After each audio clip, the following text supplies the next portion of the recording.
The letter is still sitting on my nightstand, sealed, stamped, addressed in my handwriting to a woman who will never open it because she died 3 weeks before I finally found the courage to send it.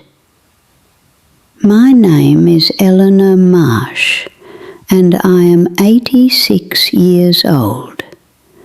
And I want to tell you the truth about the worst thing I ever did. Not because telling it will fix anything, because it won't, but because I have been carrying it for so long that I think it has started to change the shape of me. And I don't want to die still pretending I was right. I was not right. I was proud. And for most of my life, I did not understand that those two things are not the same. Her name was Catherine, my daughter. She had my mother's dark eyes and her father's stubbornness. And from the time she was about 14 years old, we fought the way only mothers and daughters can fight, with a kind of precision, like we each knew exactly where the other one kept her softest places, and we weren't always careful about where we aimed. My husband Gerald used to say that Catherine and I were too much alike to be comfortable together. I told him that was nonsense. I told him I was nothing like her. I believed that completely. And I think that might be one of the saddest parts of this whole story. How certain I was for so many years about things that turned out to be entirely wrong. Gerald and I married young in 1961 in a small Methodist church in rural Virginia where my father was the deacon, and nobody in the family had ever divorced or lived beyond 40 miles from where they were born. I was 21. I thought I understood what a good life looked like because I had seen it modelled very clearly. You were loyal. You were quiet when quietness was called for. You did not air your grievances in public, and you did not, under any circumstances, let your children think the world owed them something just for existing in it. I raised Catherine on those principles. I raised her to be capable and unsentimental, because the world I knew had not been particularly gentle, and I thought the kindest thing a mother could do was to prepare her daughter for that.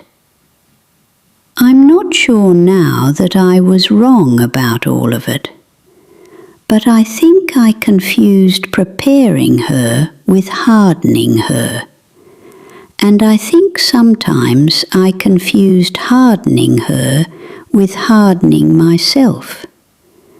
And by the time she was in her 20s and we were having real disagreements, not the teenage squabbles, but the honest adult kind, I had been practicing that particular form of toughness for so long that I had almost forgotten I was doing it. The break, when it came over something that sounds small when I say it out loud, which I think is true of most ruptures between people who love each other. It was Christmas, 1987. Catherine was 31.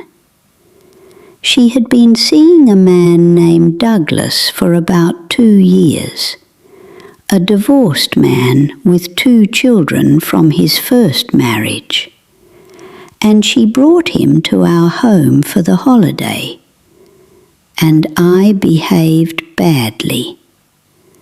I don't mean I was cruel. I want to be accurate here, because accuracy is the only form of honesty available to me now. I was not cruel. I was cold.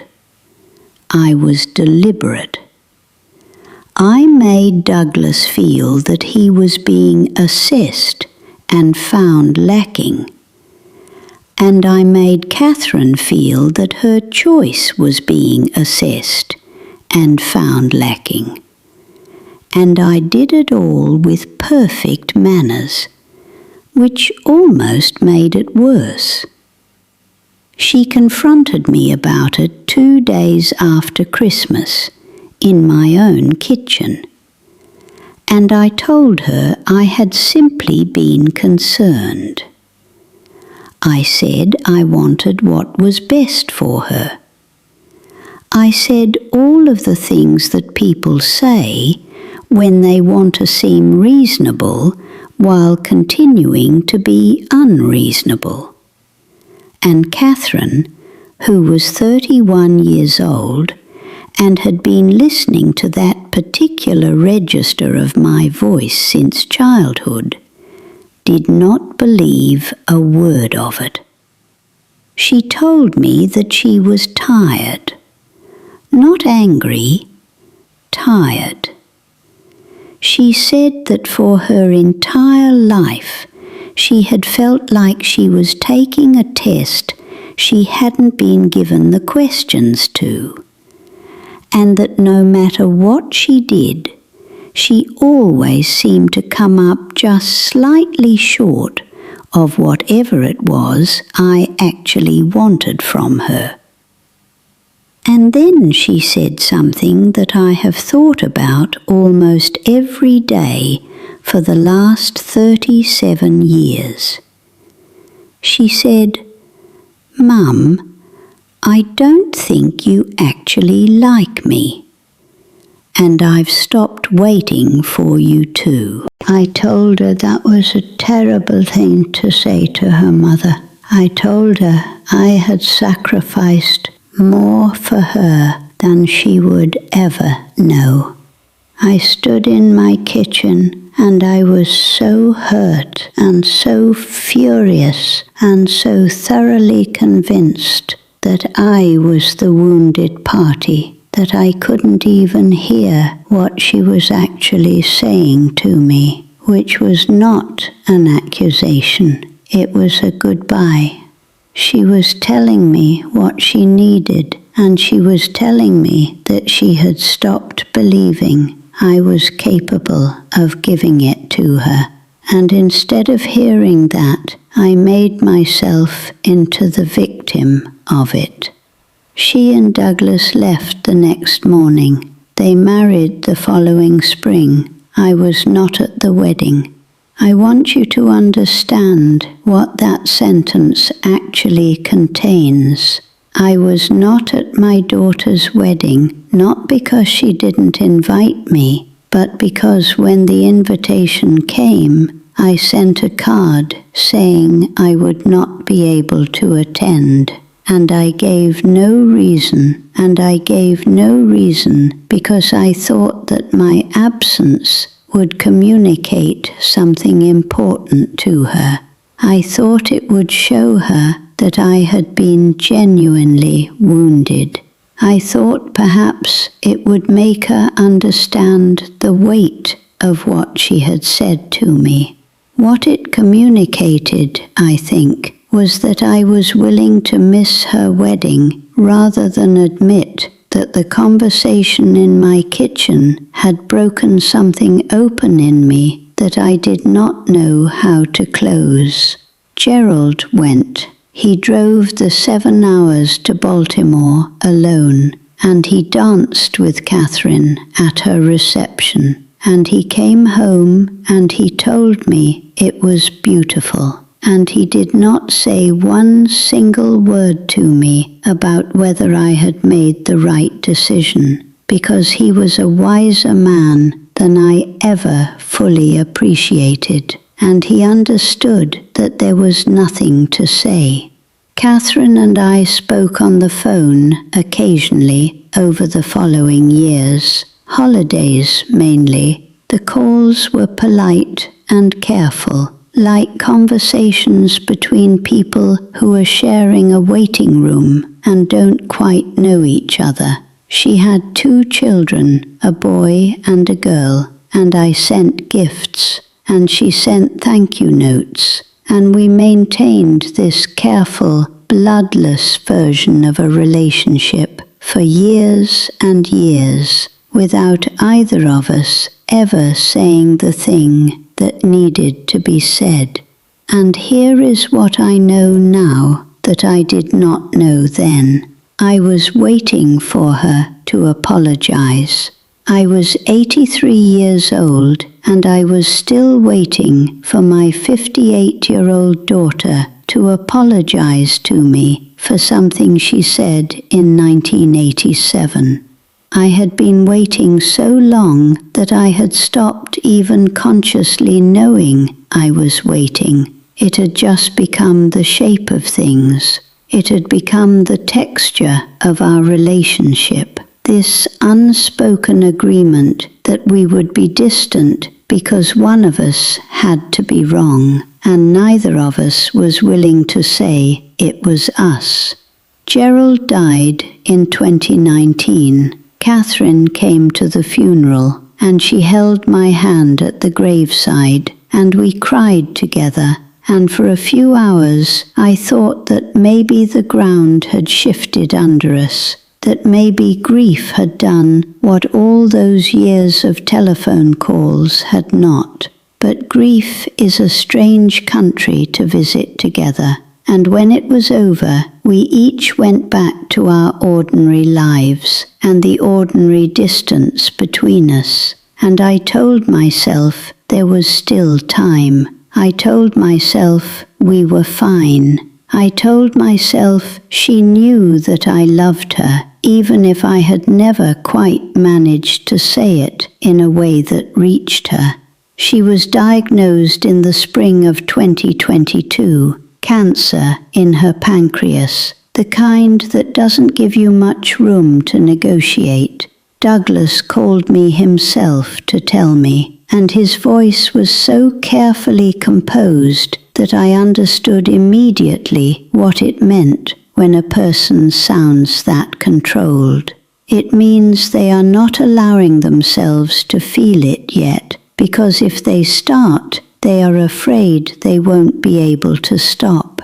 I flew to Baltimore 3 times over the following months. Catherine and I talked more in those months than we had in the previous decade, and some of it was good, genuinely good, warm in a way I hadn't expected, full of memories that turned out to be shared, jokes about her father that made us both laugh until she had to hold her side. But we never talked about the kitchen. We never talked about the wedding. We never named the thing that had been sitting between us for 37 years. And I think we both understood that naming it was supposed to happen. And I think we were both waiting, still, for the other one to go first. She died in November of 2023. Quietly, Douglas told me, in her own bed with her children there. I started writing the letter 3 days after her funeral. I sat at my kitchen table, the same kitchen, the same house, though the room has been repainted twice since 1987, and I wrote to her for 6 days straight, not continuously, but coming back to it each morning with my coffee, adding things I had remembered, crossing out things that sounded like excuses, starting over when I realized I was still trying to justify myself instead of simply telling the truth. The truth was this: she had been right. Not about everything, and not entirely, but about the essential thing. I had spent so much of her life measuring her against a standard I had never told her about, and when she finally named what she felt, instead of hearing it as an invitation to do better, I heard it as an attack, and I defended myself, and I kept defending myself silently for 37 years, while she grew up and got married and had children and got sick and died. I was her mother. I was supposed to be the one who went first. I sealed the letter and I addressed it and I put a stamp on it and I carried it to the mailbox at the end of my street 3 times, and each time I came back inside without putting it in, and finally I just brought it back to my nightstand, where it has been sitting since January. I don't know what I would have been sending it to. I know that she cannot read it.